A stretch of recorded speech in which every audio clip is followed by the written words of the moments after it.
Today, Rabbi Hartman is going to give us his take on what's next for Zionism, democracy, and the Jewish people, all in only 15 minutes, like only a true genius can. Rabbi Hartman, it's great to have you here with us today. Thank you.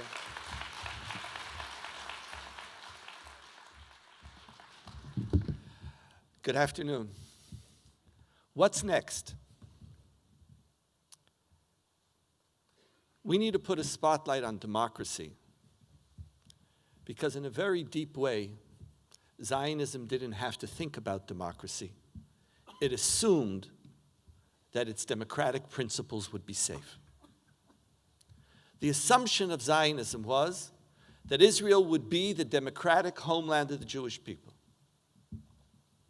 It would be a place where the Jews could be safe, and it was self-evident that it would run in accordance with core principal democratic ideals and values. And the Jewishness of Israel focused primarily on bringing Jews home. A Jewish state was parallel to an Irish state, a French state, and a Greek state. A Jewish state wasn't parallel to a Christian state or a Muslim state. It was simply the state of the Jews. And as formed and founded by a group of Ashkenazi Jews who came out of Western democracies, democracy was going to be safe. Democracy was going to be strong. What we didn't think about was what will constitute a Jewish democracy. And it's the idea of a Jewish democracy and the need to think about a Jewish democracy that I'd like to put forth to you today. That's what's next. When you assume that you're going to be democratic, and all you focus on are who are the Jews, and basically the central question in Israel is who is a Jew? Because this is the homeland of the Jewish people, so who gets to come back to this homeland? Who gets to be a citizen? How we're going to govern issues of human rights. How we're going to govern, in particular, issues of the relationship between Judaism and the state. We didn't deal with that issue. Zionism 1.0 and 2.0 was about saving Jews, was about building a viable state. The wars of Israel, the need to accommodate mass aliyah, was all about making sure that the Jews would be safe here. Open up a little bracket, footnote. What about the non-Jews in the state of Israel? They were more or less transparent in the homeland of the Jewish people. That wasn't our issue. Jews were dying. Jews needed to be resettled. We had to find a place for Jews. And whenever you make an assumption that this is going to be okay, what you are basically doing is creating a vacuum. And a vacuum never remains empty. Somebody fills it. And as the state was arguing or struggling with who is a Jew, how do we bring more Jews, how do we accommodate Jews, how do we take Jews from 120 different countries with different socioeconomic, cultural backgrounds and create here a viable state? The issue of Judaism, that's tomorrow. And in particular for the vast majority of Israelis who define themselves as secular. And in Israel, secular equals non-religious. Religion is just not my issue. And when religion is not your issue, and you assume that it's going to be fine, there's somebody else who says, no problem, it'll be mine. It's my issue. It's your issue, no problem, you take it. I'm dealing with the homeland of the Jewish people. I'm dealing with the larger question, and I'm assuming that I'm the majority. And everything is going to be fine. What has changed? Zionism 3.0 is not merely another phase in Israel's growth. We have to understand that Israeli society today is not the same society as it was 30, 40, 50, 60, and certainly not 70 years ago. It's possible even that it's not the same as it was 10 years ago. First, There is no majority in Israeli society who define themselves as secular. The assumption of the country that we don't have to deal with this because it's safe. There's a majority of Israelis who are committed to democracy and they're secular, and well, just, what do you want? You want a rabbinate? No problem. Take a rabbinate. You want to deal with kashrus in the army? No problem. Take kashrus in the army. You want the kotel? No problem. I don't want to go to the kotel anyway. Knock yourself out. What do you do what you want? It's like, what do I care? It's not my issue. I'm dealing with the survival of the Jewish people. I'm dealing with the big questions of the Jewish people. And no matter what, you're never going to be able to stray too far because you're a minor little coalition partner. I'm the majority. The majority of Israelis today are either Haredi, religious Zionist, or traditional Israelis, Masorti Israelis. They constitute about 55% of Israeli society. The secular community is not the majority in Israel. But the country still hasn't adjusted to ask itself, here, if my safety net was some conception of a majority who would make sure that everything would be okay, what happens when that majority is gone? And even what constitutes a secular Israeli is not the same. Secular Israelis are no longer non-religious. Secular Israelis are becoming more and more Masorti. And by Masorti, I mean, when I do Jewish, I do it Orthodox. I don't do it all the time. I might not even do it that often. But when I do it right. And now, what does it mean? How do we want to run this country? Number two, not only is there not this elite who assumed that they were going to make sure that everything was fine, that they were committed to these core principles. That majority is gone. There's additional shifts. Many people speak about the dramatic potential shift in the percentage of Haredi community in Israeli society. That's not the big shift. The major shift that occurred is the Zionification of the Haredi community. The Haredi community are no longer anti-Zionists. Many of them, and I would even argue a very large percentage of them, are Zionists. They care about the country. They think about the country. And if in the past, the central question was, I'm going to deal with the larger issues and you're going to deal with the smaller issues, and the smaller issues might be a rabbinate or might be a kotel, but primarily the question of each minor tribe was, how do I preserve my own tribe? The primary agenda of the Haredi community is, how do I ensure the perpetuation of my own ideology? Today, a major shift has occurred. And the Haredi community in Israel has a Zionist agenda, an agenda for the rest of the country.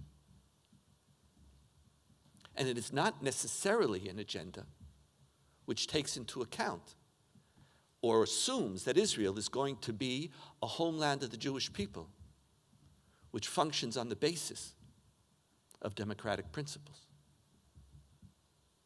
3,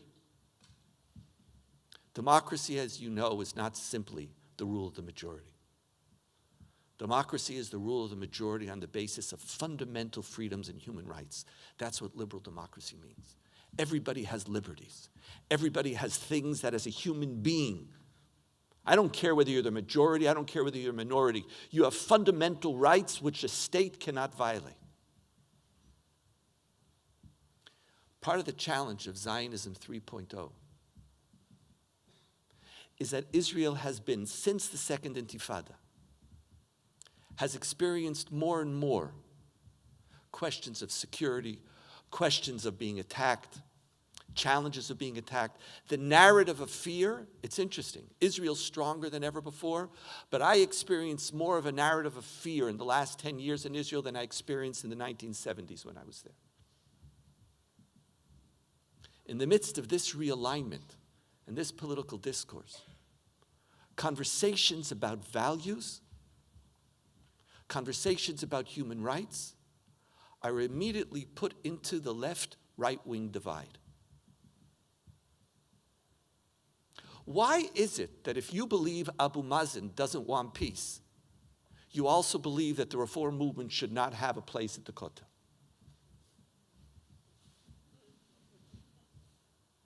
Why is it if you believe that Hamas could take over Judea and Samaria, that you also have a position on whether Elor Azaria was guilty or not when he shot the terrorist? There's a conflation of conversation today in Israeli society, where values, discussion of human rights, discussion of democratic principles is immediately assumed as a left-wing agenda. We don't have, or there does not exist, a majority which in the past said, democracy is on me, the larger issues are on me. 2, you have individual tribes in Israeli society who in the past saw their primary agenda as to preserve themselves and now have a national agenda. And 3, you have a discourse which is making it extremely difficult to put forth questions of human rights. What do I owe? Not just Reform Jews. What do I owe myself? What does a Jewish democracy mean? We know how to be pluralistic towards who is a Jew. In the state of Israel, we don't know how to be pluralistic on what is Judaism. We are willing to accept anybody as a Jew. Anybody whom Hitler would have killed for being a Jew has automatic citizenship in the state of Israel. If you are married to a Jew, if you have a Jewish grandparent, if you were converted by any denomination, welcome home. Just leave your Judaism in Ben Gurion Airport. The challenges of Zionism 3.0 is, what is a Jewish democracy? What does it mean to have a state not just where there are multiple Jews, but that there are also multiple Judaisms? How do multiple Judaisms live side by side? How do I recognize that the issue of multiple Judaisms is not an issue of who is the majority and who is the minority? And just as an ultra-Orthodox Jew or a religious Zionist has a right to pursue their own religious ideology, even if they are a minority, so too do Reform and conservative Jews have such a right. So too, even more importantly, do secular Israelis. How do you want to worship at the Kotel? What type of Kotel do you want to go to? And the Kotel is just an example. What type of kashrus do you want to eat? What type of rabbi do you want to go to? What type of conversion do you want to undergo? It's not merely a question of a democratic homeland of the Jewish people. Democratic homeland of the Jewish people would have been wonderful. But it created a void in a conversation which we have yet to have. Zionism 3.0 turns to the Jewish people and says, it's time to begin the next conversation. And it's interesting, I want to tell you, it's easier to have that conversation now, here in Palo Alto. It's easier to have it here. And maybe one of the messages of Zionism 3.0 is that we have to do a reverse on Ki Mitzion Teitzei Torah, Udvar Hashem Yerushalayim. Maybe there has to be a shift in who is going to take the lead. Zionism 3.0 says Jewish democracy is not just a question that Israelis have to ask, it's a question that we Jews around the world have to ask ourselves. What type of state do we want to have? The state of Israel is no longer sufficient if all it is a homeland for the Jews, and it is not a place that respects the Judaism of the Jews.